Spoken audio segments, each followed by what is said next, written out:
going to be looking at some of the causes of the Great Depression.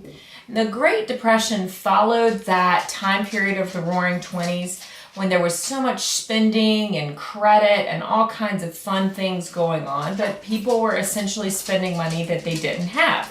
So keeping all of that in mind, I want you to think about our guiding question: what factors led to the Great Depression? And we're going to look at some of those long-term and short-term things that were led to the Great Depression. So the stock market, and it's really important that you understand the stock market so that you can understand what was really leading to the Great Depression. And we briefly talked about the stock market with our economics unit. But so buying stock, or stock is partial ownership of a corporation. So you as an individual might be able to own a little piece of a larger company. So you pay a current stock price in order to have those little pieces of it. So for example, I might pay $150 to have a share of Google, for example. If other people are interested in buying that stock, it becomes more valuable. So as more and more people are buying shares of that stock in Google, my piece of it is becoming more expensive. So maybe my $150 might go up to $175. But if people decide that they don't like that stock or they don't want to buy it and they start to sell it, then I lose money. So my $150 might go down to $125. So of course your goal is to buy low and sell high. You want to make as much money as you can. Once you sell your stock, you get the cash back.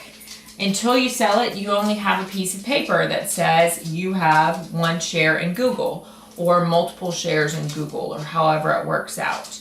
So it's a great way to make money, but you can also lose a lot of money investing in the stock market.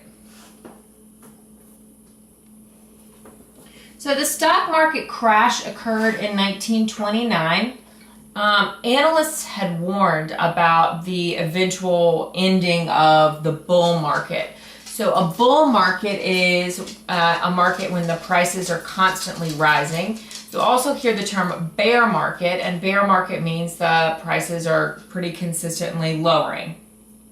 So what happens? Investors begin to sell their stock, the stock prices fall, and then companies begin to reduce their production. So fortunes were lost in a day. In the first day of the stock market crash, the investors lost $4 billion. And then in the second day, $16 billion.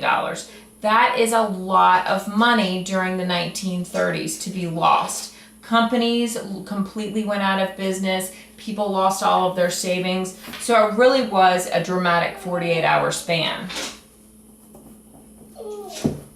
So the long-term causes of the Great Depression, and there are several of these, and these are very, very detailed, but it's important that we understand all of this. So the first one up here is Republican domestic and international economic policies.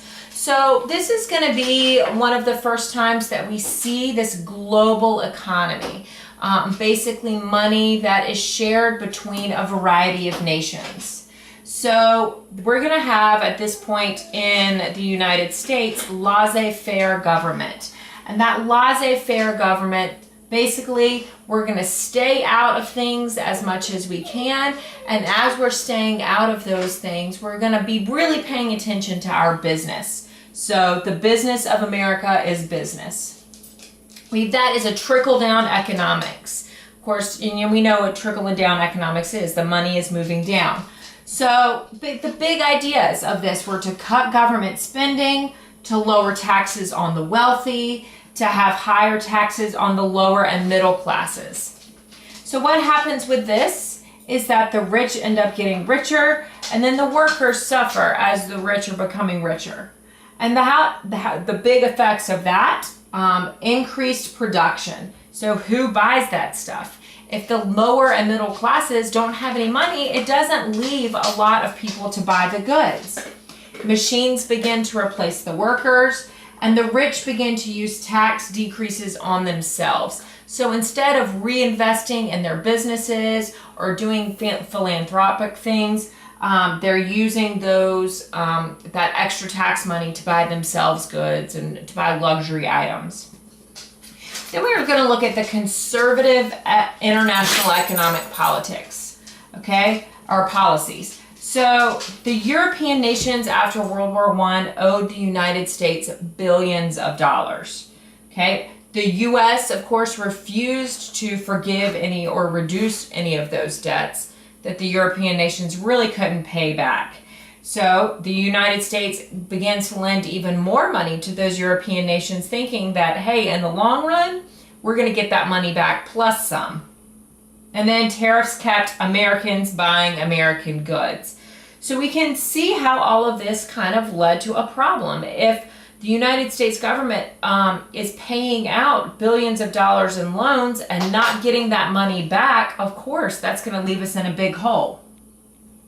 Then we've got real estate speculation was another big cause. Speculation means that you might make a really risky investment in order to get a lot of money.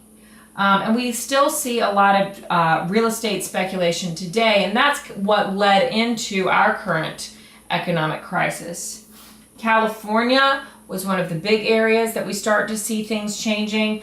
Florida was another area. So some more long-term causes, back to the stock market.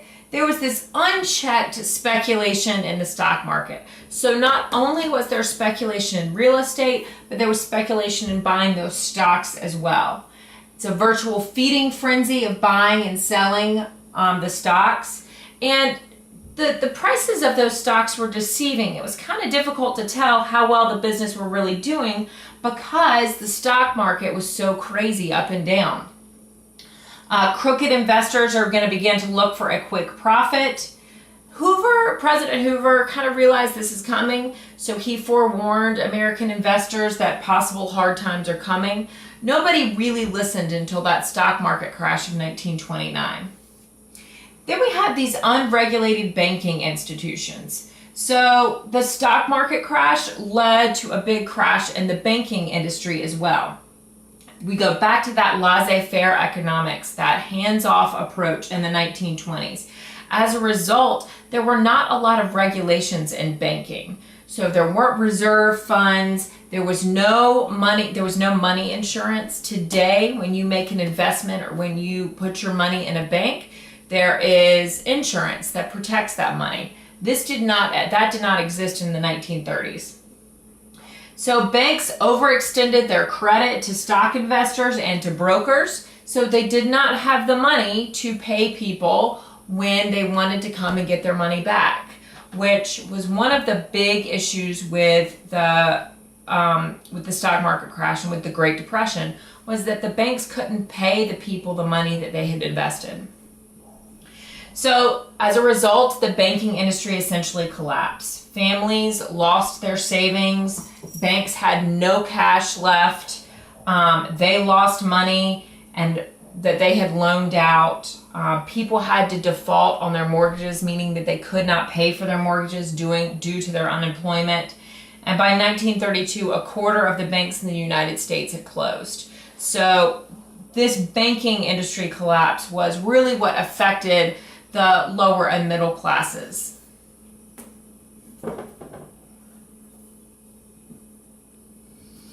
Okay, now we're going to look at overproduction, which was another one of those long-term causes. So overproduction of industrial goods. We're going to see during the Industrial Revolution these huge technological advances that are going to really change how people live and work. So back to the Roaring 20s, consumer demand is high. We wanted those household goods. We wanted to have, these conveniences that were making life so much easier.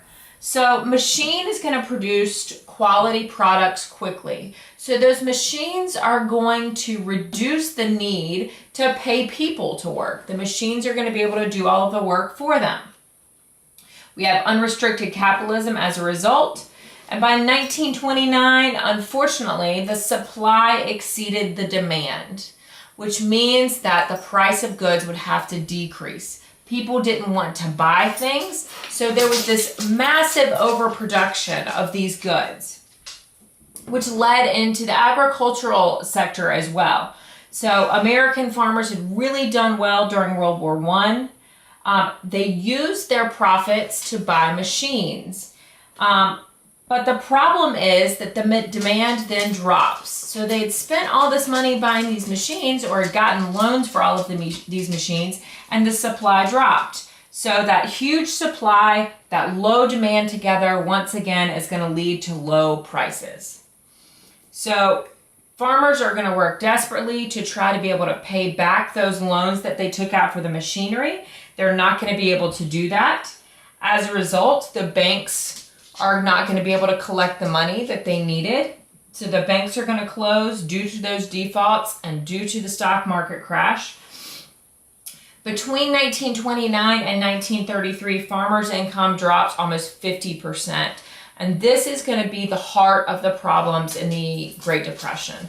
And we're going to talk about the Dust Bowl and some other problems as well. But this farming collapse was a huge part of what we're going to see going on in rural America during the Great Depression. 1 million families lose their farms by 1934. So it was just really devastating for the smaller farmers, for farmers in the South and in the western part of the country. So keep in mind this long list of causes for our class discussion tomorrow.